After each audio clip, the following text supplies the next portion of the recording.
नमस्कार, मैं हूं चिराग गोठी और आप देख रहे हैं दिल्ली स्पेशल।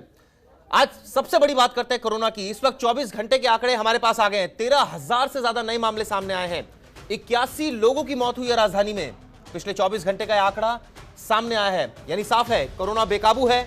लगातार मामले बढ़ रहे हैं। 13,468 मामले। कल जो फिगर थी करीब करीब 11,000 थी, इससे पहले 10,000, 8,000 और अब 13,000। क्या लोग घरों से अब नहीं निकलेंगे? क्या लॉकडाउन लगेगा? तमाम बातें हैं। और ऐसे में दिल्ली एक तरह से कहा जाए राजधानी चौथी लहर और जबरदस्त प्रकोप दिल्ली में देखने को मिल रहा है। 81 लोगों की मौत हो गई राजधानी में और लगातार जो कोविड हॉस्पिटल है उनकी संख्या भी बढ़ा दी गई है और कंटेनमेंट जोन्स की संख्या बढ़ा दी गई है। तो क्या अब आने वाले दिनों में लॉकडाउन लगेगा? क्योंकि लगातार आंकड़ा बढ़ता जा रहा है राजधानी में। 24 घंटे में 13,000 मामले। इस मुद्दे पर बात करते हैं हमारी संवाददाता ममता चतुर्वेदी से। ममता, लग रहा है कि अब लॉकडाउन लगेगा राजधानी में क्योंकि लगातार केसेस बढ़ रहे हैं। देखिए चिराग, जिस तरीके से राजधानी दिल्ली के हालात हैं कोरोना संक्रमण को लेकर, लगातार मामलों में इजाफा हो रहा है। इसको देखते हुए दिल्ली सरकार की तरफ से तमाम इंतजाम भी किए गए हैं, लेकिन स्थितियां काफी विपरीत हैं।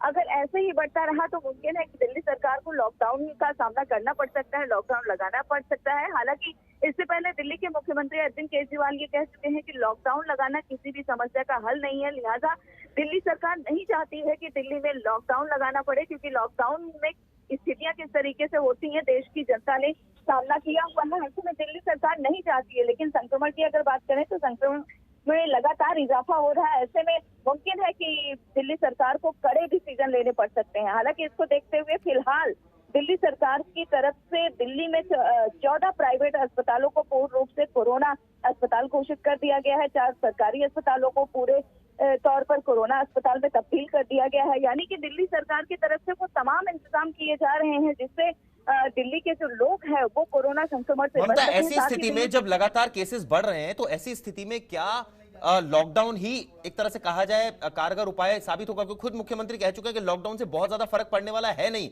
तो ये केसेस कैसे रुकेंगे? क्या इसके लिए कोई ब्लूप्रिंट है सरकार के पास या लोगों के पास? क्या किस तरह से केस रुकेंगे ये आप बताइए।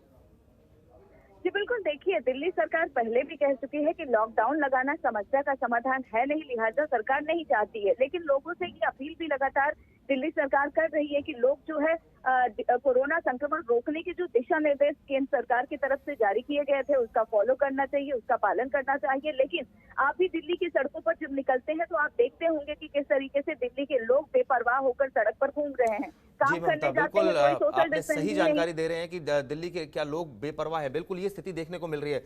बहुत बहुत धन्यवाद ममता इस जानकारी के लिए।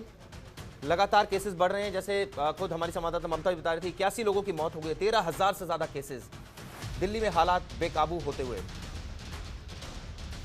बात करते हैं डाबरी थाने की, जहां डाबरी थाने पुलिस ने बाप बेटे की हत्या करने के प्रयास में शामिल आरोपी ड्राइवर को गिरफ्तार किया है। वहीं गिरफ्तार आरोपी के पास से पुलिस ने वारदात में शामिल कार को बरामद कर लिया है। वहीं इस मामले में पुलिस पहले ही 3 आरोपियों को गिरफ्तार कर चुके हैं। इस मामले की जानकारी देते हुए द्वारका के डीसीपी संतोष मीणा ने बताया कि 7 फरवरी को पुलिस को वारदात की सूचना मिली थी, जिसके बाद पुलिस ने मामला दर्ज किया, जांच शुरू की। जांच करते हुए पुलिस ने वारदात में शामिल 3 आरोपियों को गिरफ्तार किया। वहीं पुलिस ने जांच के दौरान सीसीटीवी फुटेज खंगालते हुए फरार आरोपी को भी गिरफ्तार कर लिया। फिलहाल पुलिस आरोपी को गिरफ्तार कर लगातार उससे पूछताछ कर रही है, आगे की जांच की जा रही है। डाबरी थाने की पुलिस टीम ने एक अटेम्प्ट टू मर्डर के लेफ्ट और criminal Amit Kumar son of Motilal को अरेस्ट किया है। 24 साल का है ये और 61/21 एफआईआर है और 7 तारीख का इंसिडेंट है, 7 फरवरी का। इसमें ये लेफ्ट ओवर था। इसके बाकी जो एसोसिएट्स थे उनको अरेस्ट कर लिया गया था और इसका जो व्हीकल था उसको यूज़ करने के लिए क्रिमिनल्स ने यूज़ किया था इंसिडेंट के बाद में एस्केप करने के लिए, और व्हीकल जो इको कार थी वो रिकवर कर ली गई है। बाकी आगे इसमें इन्वेस्टिगेशन की जा रही है। अब बात करते हैं बुराड़ी के एक वैक्सीनेशन सेंटर की, जहां पर लोगों की संख्या लगातार बढ़ती जा रही है। बुराड़ी समेत पूरी दिल्ली में जैसे जैसे कोरोना संक्रमण के मामलों में इजाफा हो रहा है, लोगों के अंदर जागरूकता और डर दोनों ही दिखाई दे रहे हैं, क्योंकि कोरोना की ये दूसरी लहर कई गुना तेजी से लोगों को अपनी चपेट में ले रही है, जिसको देखते हुए लोग कोरोना के इस काल में अपनी आखिरी आस यानी कोरोना वैक्सीन लगवाने के लिए बड़ी संख्या में वैक्सीनेशन सेंटर पर पहुंच रहे हैं।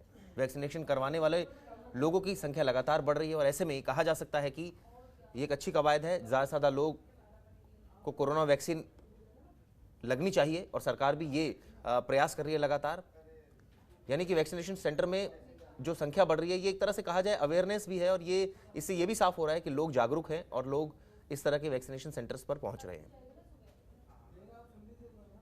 मैंने वैक्सीन लगवा लिया है क्योंकि बहुत ज़्यादा केस बढ़ रहे हैं, दिन ब दिन बढ़ते ही चले जा रहे हैं। हमने अभी लगवाया है डोज, अगली डोज फिर लगवाएंगे, इससे आराम हो।